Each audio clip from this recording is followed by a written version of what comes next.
Hey guys, Justin Nelson here once again with the Real Leverage podcast. And man, am I excited for today's podcast. We have Zach Hammer with us. And man, I just wanted to say I really appreciate you jumping on this Labor Day. Just shows your dedication to work. And man, welcome to the show. Absolutely, absolutely. You got it. I'm excited to be here. You're up to some cool things in this world and excited to be able to hopefully share some value with your crew too. Absolutely, man. Well, I think you and I share a lot of similarities where, a lot of our audience knows we do so many fun, different things that, no one really ever knows quite what we're up to in our different spaces. And so, you and I haven't chatted in, probably a few months. So I would love to just, kind of have an organic conversation, learn what you're up to these days. And, for our audience, kind of give them a little bit of insight into who you are, how you've gotten to where you're at now. And, I know you also are going to share some really cool marketing tips today for us of, you're very into the virtual space as well. So you understand VA leverage and all of that. So I know you're going to bring us some special bonuses on that. And so, yeah, man, I would love to just pick your brain on who is Zach Hammer and what have you been up to the last few years, man? Awesome. Yeah. So real quick backstory of kind of who I am. I've been doing marketing and internet marketing for about the past 12 years or so at this point. About 7 years ago, I ended up taking a job as the marketing director for a real estate team in Las Vegas. At that point, I had zero real estate experience. All I knew was marketing. But while I was there, I learned real estate. I learned, kind of what makes a team successful, especially on the lead generation and conversion standpoint. And so while I was there, I 5X'd that team's lead flow, cut their cost per lead in half on average, and we doubled in business every year that I was there.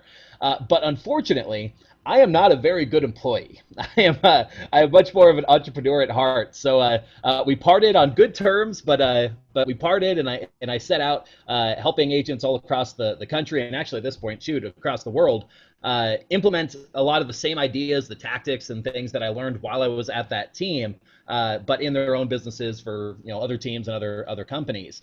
And so over the years, it's kind of shifted and morphed into different things. I started just by saying yes to everybody for anything that people wanted help with, and over time I found a lot of things that I hated doing and a lot of things that I loved, and so I try and lean more toward the things that I love. And these days, really what I try to lean into and emphasize is that I work with just a handful of clients very closely, so that I have my ear to the ground on what's working, what's actively producing results still today in the real estate world, and then I take that, the lessons that I learned there, the campaigns, the tactics, and things that we try there, and I take that and I turn that into courses and trainings, so that agents can implement those same ideas in their own business. And that's kind of what we do. So we focus on real estate lead generation, and some level of like a digital conversion, follow up, and that kind of stuff. A lot less. Obviously, not that I have anything against getting on the phone. It's wonderful. I just tend to lean into more of the automated, like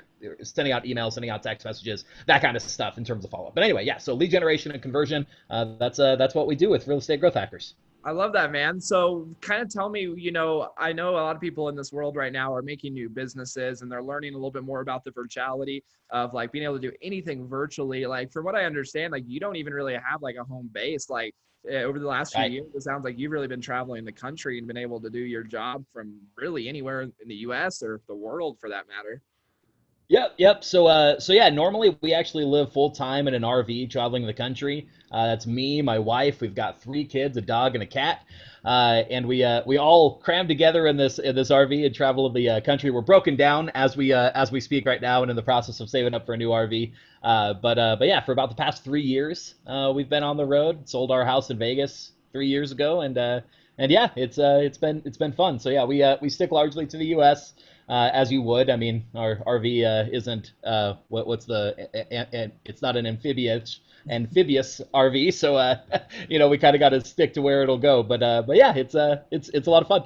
I love that, man. I love that. So, I would love to pick your brain today because as we move into a virtual world, like one thing I know that Right. you do a lot of, and we talked about this earlier, is like a lot of companies are using you right now to help Right. promote their products. And, I think a lot of agents now, maybe in the past, had never looked at like software products and virtual products, and they were maybe door knocking heavy or whatever their story may be, and now Right. they're like looking into this new world that many of us have been in for years, but they're kind of just now getting into it. And they're hearing this sales pitch here and this webinar here and this pitch here, and if they're like me, they probably are just buying them all, right, and then regretting half of them. Right. Thinking something's going to be the next thing. So for someone that sees a lot of products, like what advice do you have to agents, kind of like as like what steps would you have them take if they're considering a new product or a new lead gen service, or like what advice would you give me if I'm like, hey Zach, I've never really been online, looking to get started in some lead gen, where should I, like, what should I look at? Like, how do I look at my business and pick something, and not pick too many, but not go too slow? Like, what advice would you Right. give our listeners on that? Yeah, that's a fantastic question, and honestly, I think it's one of the most important questions that people need to consider. Uh, so, stepping back, one of the things that I think is incredibly important, and I actually learned some of the way that I think about this through some mutual friends of ours, Kevin and Fred, about how they think about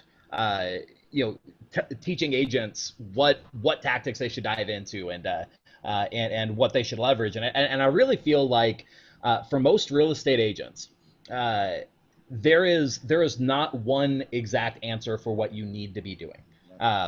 Everybody is going to have a different mix. Everybody's going to have a different set of things that they love doing, that they hate doing. One of the useful frameworks that I like to think about on that front is called the 4 agent archetypes. Have you heard of that before? I personally have not, so I'm very intrigued. Cool. So I forget exactly where it comes from. It comes from like a real estate consulting company. I think it's like T360 or something like that. I'll have to look it up, and I can get you the links for after the show. But I've adapted their model into a framework that I like more for myself. But basically, if you look at like a spectrum where you have on the left side, you have cold leads and cold conversations. On the right side, you have warm leads and warm conversations. And then on the top and the bottom, so we're talking about a quadrant here. We've got what is it? Outbound versus inbound. Okay, so we got cold to warm, outbound, inbound. So in our top left are cold leads that we're going out to go get. We've got what I would call the hunter. Okay, and that's going to be your traditional prospecting, hopping on the phone, going out and getting the leads, right? In the top right, where we've got outbound but warm conversations, we've got what I would call the gatherer. Okay, this is going to be the person that's going to be networking, that's going to go out and build relationships in order to get those relationships to turn into business. In the bottom left, we've got what I call the trapper. This is going to be your traditional Facebook ads and that kind of thing, where you've got offers that people are inquiring about the offer, and then you kind of have a follow-up process in order to convert them. And then finally, on the bottom right, you've got warm conversations that are inbound, and that's going to be the farmer, which is going to be more of your traditional like educational, authority building style marketing. And within all of those, there's a bunch of different tactics that fit in with them, right? There's YouTube videos, there's Google ads, there's Facebook ads, there's leveraging social media to go out and do direct prospecting. There's door knocking, open houses, everything that you've heard of, right? And the reality is they all work. Every single one of them. Absolutely every strategy works. And if it worked 50 years ago, it probably still works today, maybe less effectively, maybe more effectively on some of them. So the trick isn't that you're trying to find a strategy that is going to be the game-changing strategy, because it doesn't exist. They all take work. And so what you got to do is you get enough information about different strategies that are available, different things that you think might appeal to you that sound good. And then you got to take them and you try them. Try them for a couple of weeks, try them for a month. And what you're looking for is, you're not looking if that strategy is going to like get you business in that first couple of weeks, because that's not how real estate works. What you're looking for is, does this thing make me want to pull my hair out? Or do I feel like I could do this every day for the next 6 months without seeing a result, but still being okay doing it, right? And that's what you're looking for. So whether it's a strategy, a tactic, or a tool, that's kind of what you want to be thinking about. You want to be thinking about, how does this fit into my business? Is this something that I can see myself doing or working or using day after day for the next, indefinite period of time? Because if not, it's a waste of your money. It's a waste of your time, because it takes the consistency in order to get the results. Does that make sense? Yeah, no, it totally makes sense. So when you have consumers like myself come to you and go, "Hey, Zach, I need you to help me build my business," it sounds like you kind of take them through figuring out what quadrant do you think that they're most likely to thrive in, and then there's Right. probably 5 to 10 different products within each environment that might help them leverage what they're looking to do. Yeah, exactly. And I mean, often what I do is I step back, and most people are not coming into this completely brand new and completely fresh. They have something to be able to look at that they're generating results from currently. Mhm. And so I'd much rather say, what we're doing right now and how can we amplify it, rather than, you know, completely doing something brand new in order to fix something that's going on. So if you are brand new, then yeah, your path is to sort of look at what those things are, see what stands out to you, and start going down that path until you figure out if it's a fit or not. If you already have results, then start looking. Look at your numbers. Look at where your deals are coming from. Look at what's already producing results, and then figure out how to double down on that, and optimize what you already have going on. I love that. I love that. So, kind of an off-topic question here, kind of on the same topic. You obviously see a lot of Right. software, a lot of products. You meet a lot of the owners of these companies. You see a lot of different things. What would you say is like your like surprise of 2020? Like one of your, maybe whether it's the coolest, maybe the most interesting, maybe just your favorite. Like, what is one product or tool that you're just like, this is cool?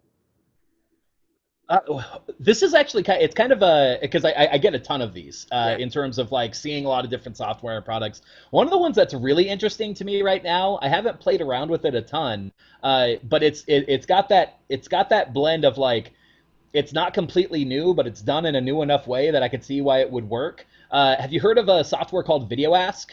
I have not. No. Okay, so it's by the guys from Typeform. But what it is it's an easy way for, it's a combination of things. It's an easy way for you to like send outbound requests that are video conversations where the person replies back with video. So it's like an easy way to get video testimonials, for one thing. But the other thing is that they have like a chat widget that goes on your site, Hmm. and instead of being the traditional like text-based chat, it starts with a video. So it's like you like waving, trying to get somebody's attention, but on the site in the chat widget thing. And it's this interesting blend to me, because it's video, but because it's like a video chat, I intuitively think that people will engage with it more, if that makes sense, because it has that feeling of like, oh yeah, I could talk to this person right now. So they click on it, they're interested, and it feels like a right now thing. But yeah, anyway, it's been fairly simple for a while for people to send in videos, and there's lots of tools that do that. But having it in that like chat environment where it's shoot, what's the app? There's a Marco Polo. Oh, It's kind of like Marco. Yeah, it's kind of like having Marco Polo, but on your site. yeah. And the way that gets people to engage, I think, is really powerful, especially as a way to get responses and like generate inbound inquiries. Just because that unique blend of like, it's chat but also video, and it's integrated into your site. That's awesome. So it's almost like a landing page. It's a way, instead of you just saying, "Hey, I'm here for your help," it's probably a video that's Right. talking about, "Hey, this is so and so. Here's how you can operate the site, and if you need something, chat me here, and I'll message you right back." Exactly, and I feel like it's perfect for real estate agents too, because one of the key things that really matters when you're working as a real estate agent, especially if you're doing like internet-based lead gen, is getting your face in front of people as quickly as possible in a way that they'll actually engage with. Because otherwise, they can, if they want listings, they can go to Zillow, they can go to Trulia, they can go to Realtor, right? So that's not the thing that makes you unique. But when they can actually engage with you, and you're the first person that's actually connected with them, and you can do that in a scalable way with something that's just embedded on your site to start getting that connection with them, it has a lot of the same power as something like BombBomb, Mhm. but just natively by default integrated on the site. So yeah, anyway, that's it. Honestly, I got a ton of them, but like in terms of most recent, the most surprising, that was one of those ones where I was like, like there's nothing like game changing about what they're doing. It's a couple of minor tweaks that I feel like make it really powerful. But yeah, anyway. I love that, man. I love that. Now, my next question for you, as we kind of go through the list here of just like, I know I love your answers, man.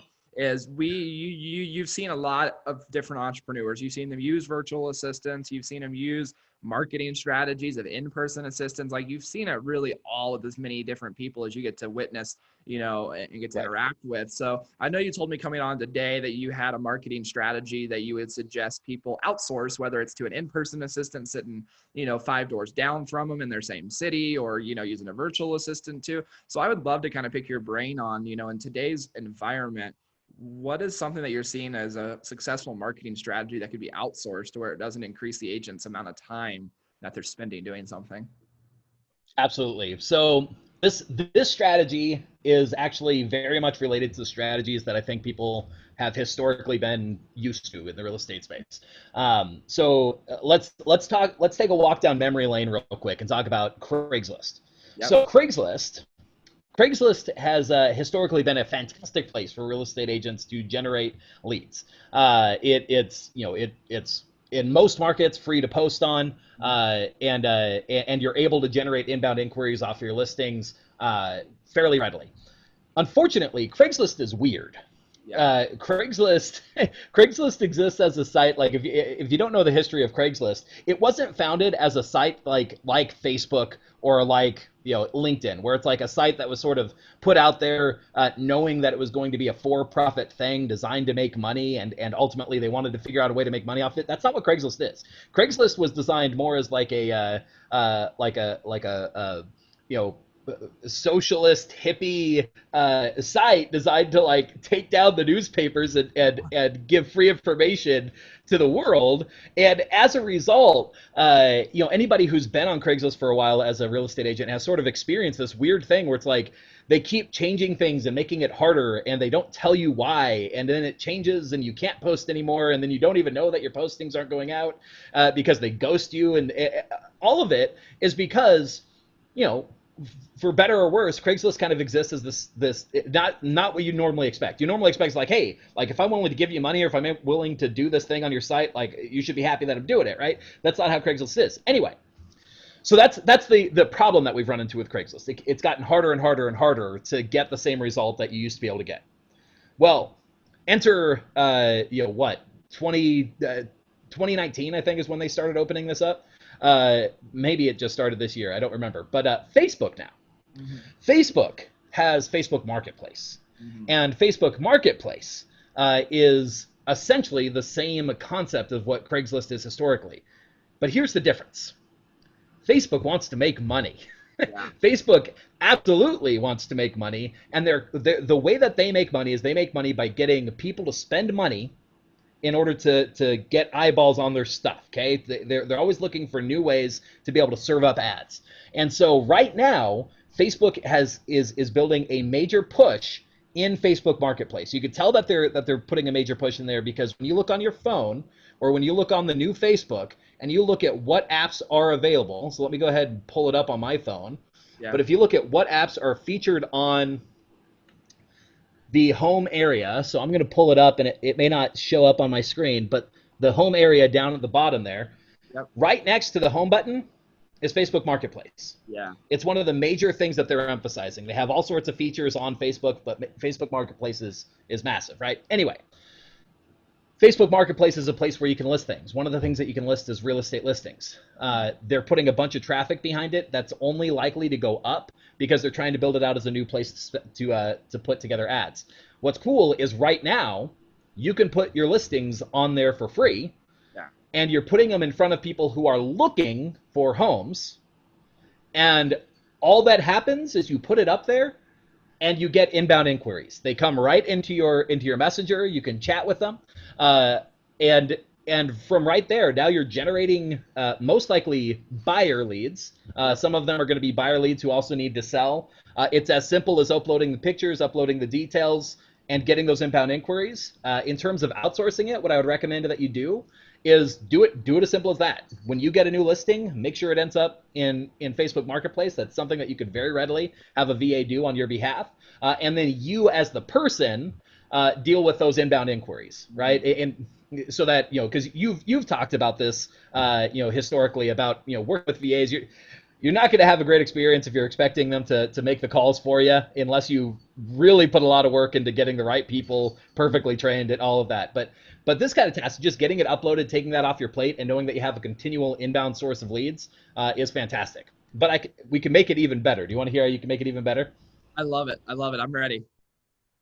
So, one of the things that a lot of people don't realize, and on the new Facebook, if you're doing this from the website, this feature still isn't working.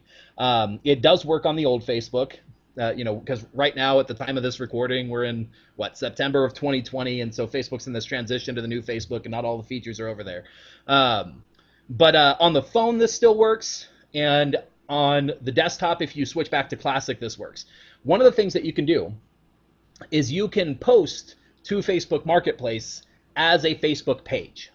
Ah. Okay, so if you have your real estate Facebook page where you do your traditional real estate business on Facebook, you can actually post that page into Facebook Marketplace. Now that by itself isn't that big of a deal. The thing that's really cool about that is by being able to post as a Facebook page, you can tie your inbound inquiries to a messenger bot. So now you can have all those inbound inquiries. This takes a little bit of an advanced strategy, but you could start getting those inbound inquiries automatically processed on the front end, because the first question that everybody asks is this available? So you can build out a bot that answers that and potentially gives them some good information. But really, you're just looking to kind of get them in a little bit of a holding pattern until you can get there and actually respond to them. But by doing that, now you're building up an audience, you're building up interest, you're building up a messenger list that you can continually market to as well. So yeah, anyway, there's a lot of power there. One of my clients, who this is a fairly brand new strategy in terms of teaching people how to do this. He put up one listing, and within the first day or two, generated 3 leads off of it. Wow. Just by putting it up, no cost. Just putting up the listing. So yeah, in terms of a strategy, if you want to generate leads, like each agent needs somewhere around about 30 leads a month in order to be solid. You could potentially get all the leads that you need completely for free just by having your VA post your listings or any listings that you have the rights to promote into Facebook Marketplace and be solid. I don't know how long that opportunity will last. It's probably going to become a paid thing at some point, but right now it's free. So I definitely have people, jump on that. I love that, man. I love that. So now my next question is directly on that subject. And this is more of a question for me because I personally don't know the answer to this. I used to do a lot of bot stuff, and you've done way more bot stuff than I ever have. And so I know in the last 2 or 3 years, a lot of things on Facebook bots have changed and there's more restrictions. Right. So if someone comes and asks you, hey, Zach, is it worth me building a messenger bot audience because I can't do some of the things I used to do with it? Like, what is your answer to that? And what's the benefit of building a messenger bot audience in 2020? Yeah, good call. Good call. So yeah, there's definitely been a lot of changes. And yes, you're right. In terms of strictly having a messenger bot audience, where it used to be that you could essentially communicate with them the same way that you would communicate with an email list, that's gone away. Pretty much nobody has the ability to do that unless you're a news organization. And we're talking have press credentials kind of news organization. There's not a easy back way into it. So unless you're that, you don't have the ability to do that anymore. So there's still a couple of benefits. Let me lay them out for you. First, you can run targeted ads to the people who have engaged with your bot. That's still drastically cheaper than other ways of advertising on Facebook. So if you think about it as similar to building a custom audience, on Facebook, or a retargeting audience on Facebook. It's a very similar sort of idea to that, except it's very responsive. So getting a message out where you're paying to promote to that group that you're getting interest in, it's drastically cheaper than other ways. We're talking about $10 to reach 1,000 people, and when you reach those 1,000 people, we're talking 80 to 90% open rates and 50% click rates. So it's just a very engaged group to be able to market to. So there is a cost now. It's not super expensive, still definitely worthwhile. The other benefit is one of, instead of thinking of building your messenger audience completely as building your messenger audience, I like to think of Messenger as a better landing page. Okay, so and here's what I mean by that. So a landing page you can normally expect to convert at anywhere from about 10 to 20%. So I send 100 people to a landing page, I expect 10 to 20 of those people to become a lead. In my experience, we've been able to see about an 80% conversion rate on traffic to lead in a messenger bot. So I send 100 people into a messenger bot, I get name, email, phone number from about 80% of those people. So the same 100 people, if I send it to a landing page, I only get 20 leads. If I send it to a messenger bot, I get 80 leads. So I can get a 3.5 times increase on the number of leads generated, sending them through to a messenger bot rather than a landing page.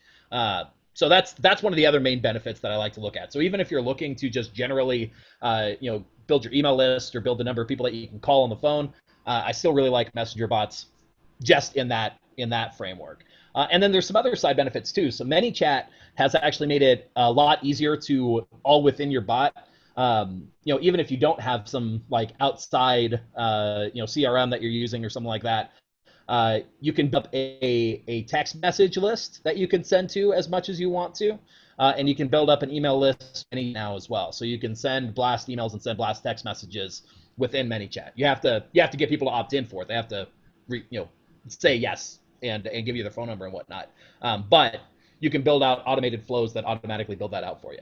Oh, I love that, man. I love that. So as far as like the messenger bot list, like for your average everyday agent, like that's coming in and that might be a little over their head today. Like tell me a little bit about Right. how your company works with people, because I know you want to niche down into some things. You don't do everything. Like who is your Right. ideal customer that comes and works with, Growth Hackers and goes, this is my ideal customer that we can help grow their business, and kind of what are the packages you offer? I mean, you don't need to dive into all the pricing because I know you probably do some different things depending on what they need, don't need. Right. But what's just kind of a general ideal customer for you guys that you guys can help explode their business?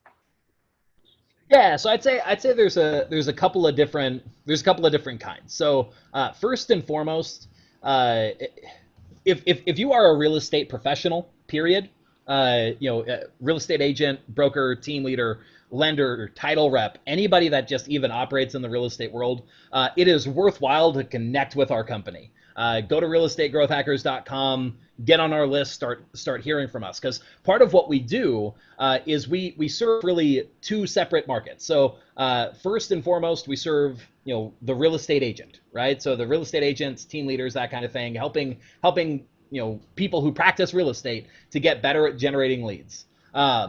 The other group that we serve is we actually partner a lot with real estate vendors. So coaches, consultants, agencies, software companies, all of those people who want to get better at serving real estate agents, we're doing a lot to help them as well. So there's a lot that's going on, in both those spaces. It's worthwhile to get on our list and get the help that we put out. As you can tell, I mean, from this call, I don't really hold back when it comes to information. A lot of what you end up paying for if you come and buy something from my company is you pay for the step-by-step videos and the processes that really lay out exactly what you need to do, where you get kind of that over-shoulder view, in a course that you can follow along with and that kind of thing. But regardless, any of the marketing that I put out, any of the training that I put out, if you see something come across my list, my whole marketing strategy is that I want to overwhelm people with so much value that when the time is right for them to buy something that I offer, or when I recommend a company that I think that they should do business with, that it's an easy decision because I've shown the value in the free stuff. So yeah, in terms of who should be connecting and reaching out, definitely if you're a real estate professional, reach out. We probably got some good information for you that'll be helpful even if you don't spend a dime with us.